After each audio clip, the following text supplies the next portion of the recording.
Good morning, Intenders. Good morning. Welcome back to Morning Intentions. Today is Monday, July 6th. And Annette, did you have a lovely, long weekend? It wasn't as long as I thought it was going to be. It didn't feel as long, but it was lovely. So lovely, short weekend. Yes. Well, I'm glad it was lovely. That's what's important. It's a great practice to try to find the loveliness no matter how short it is. Sometimes we can reserve our lovely descriptor for one that fits the length parameters and making sure you're doing exactly what you want to do. And we can be kind of bummed. Well, gosh, it didn't turn out the way I really hoped for. I thought it would be a lot longer. I wanted it to be a lot longer. But I wanted it to feel longer. Exactly something like that. But when we can find the loveliness within the space that we had or the space that it felt like, it opens up a whole new world to us. It opens up so many doors. And I've seen that for myself where I thought it was only good if it met specific parameters. And we can learn, and I've learned, that can just be good because of what it was. It doesn't have to fit my model of what I thought it should be. And that actually flows right into our topic today. When we're looking at reprioritizing our lives and all of those life changes that we're talking about, that is our theme, life changes and reprioritizing. This is where we use our curiosity tools from last month. Getting curious, checking in with this curiosity question, our first one of the week. We love curiosity questions. We love reflection questions. I think they do more for us than intentions because they allow us to reflect. So here's one for us to start our week off. What mattered 5 years ago that doesn't matter nearly as much today? Here it is one more time. What mattered 5 years ago that doesn't matter nearly as much today? This is an important question because if we don't stop and ask this question, we'll just keep going along, even though life could have changed, our priorities inside our own hearts could have changed, but then we keep living from this old blueprint, so to speak. Do you have anything that pops in your mind about this, Ada? I do, but I don't have it completely formulated in a way that would make it understandable and not cryptic to everyone else. Oh, well, maybe I should start then. Well, that's what happens. Usually I have this idea in my head and it's like, oh, I know what I'm feeling or I know kind of what the idea is. And then I start talking and that's where Annette says, cryptic. And it's not cryptic to me. And I'll say, how is that cryptic? How is that cryptic? I know exactly what I'm talking about. She says it's cryptic to the rest of us. So you start, I'll formulate. Okay, so this is about our work. 5 years ago, now of course, we have to pay the rent. We have to earn enough in revenue so that you and I could have a life. But 5 years ago, I was still caught in that coaching trap. What's the coaching trap? The coaching trap is when you see something on Instagram and they're like, well, you're going to change your life in 5 easy steps. And then I've looked at the websites of these people and it's like, well, it's $350 for a session, $500 for a session. Now, we never went that far or did that. But in my mind, 5 years ago, I thought, well, to be a personal development coach, I'm going to need to do all the social media. I'm going to need to go to all the conferences. I'm going to need to price myself eventually at this point that is obnoxious to me. Now, I don't give one hoot about any of that. All I care about is, are we meeting our clients where they're at, and are we doing our best to support them? That's all I care about. I don't care about how many clients we have. I don't care about how much it is. I don't care about it at all. Like, I went from one extreme to another in a way. And it's not that and I want to bring this point up. I never acted or had actions that supported that kind of grifter type of mentality.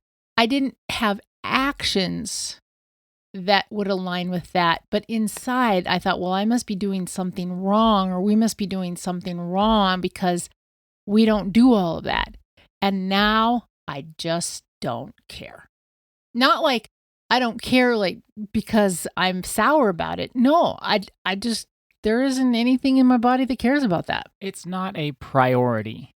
Not at all. Not even priority. It's not even It's not on even my a thing. radar. So let me ask But you that then. really did matter 5 years ago.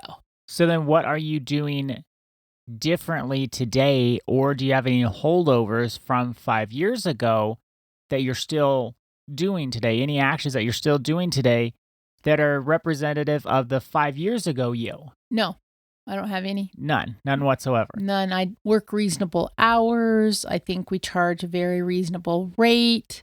I'm not worried if we don't have as many clients as we could see on a given day. I just think, well, okay, now we're going to work on this or we're going to work on that. I don't have any of that going on. But I did. I mean, I really did before. I would say that, and I will say, I will say that I could say the exact same thing. That 5 years ago, that was my priority. And now all I really care about is, did I show up the best I could in a session? And what if we were feeling the way we feel, but then there was also a part of us that was still holding us to this 5 year ago scenario? To me, we would have a lot of inner angst. We wouldn't feel good about what we do. And I feel that exact thing when we talk about making Instagram videos. If you go to our Instagram, Okay, we gotta make a video one of these days, though. I get that. And we have some amazing posts on the Instagram. But you notice there's no videos of either of us. And there's definitely no videos of me that are up from this year. The last one I made was in November, but I feel that feeling because I do see those coaching trap videos on Instagram, and they kind of just say, ugh, I don't really feel like but that. I always tell you, we don't have to do that. But see, before, maybe this will clue you into where I'm coming from. Before, I would try to put like our spin on those videos because we were never like the $500. We always just want to do reasonable prices for reasonable people. But I would still try to bring that energy, like, because I thought that's what you needed to do in order to be on Instagram. And there's a part of me that says, I can't make a video like that. And I don't even know then what to do instead. Well, maybe it's time that we'd figure that out, because this is our example. But how many people have you and I talked with? How many of us, we're different today? Our priorities inside of us are truly different. Like, we don't feel the same way at all, yet we're still running and trying to play out that same old script. That is a life of incongruence and a life that feels heavy, and it also doesn't feel genuine. And I think it also leads to burnout, because I know for me, then I have this feeling like I would rather, I'm trying not to say anything too extreme, but like I'd rather eat dog food than live that way anymore, you know? It's You'd rather eat dog food than make an Instagram video? not make an Instagram video, but have that energy or have that vibe to go with it. Oh, that we can solve your problems in 3 sessions and they're only $700 each. So that vibe, like, I cannot stand that. So then the thing is, then I'd say, well, I got so burnt out trying to imitate that, even if it was my imitation that was not nearly anything even close to that. And then I think, well, if that's Instagram, I want nothing to do with it. So I'd rather eat dog food than ever do that again. But then that's where life changes and reprioritizing come in, because we don't have to live like that's the only way to live. I didn't know that that's what you thought you had to do on Instagram. I don't didn't know really that go about on you. Instagram other than the videos that you send me. I know you're not a social media person. Well, this is our example, but for our curiosity question today, let's put that out for everyone. Think of our example. What mattered 5 years ago to you that doesn't matter today? And then, of course, we're going to follow through as we go through the month. Are you holding on? Why are you holding on?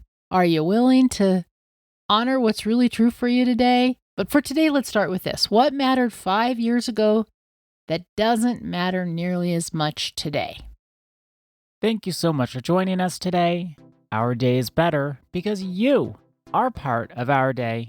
See you tomorrow. See you then.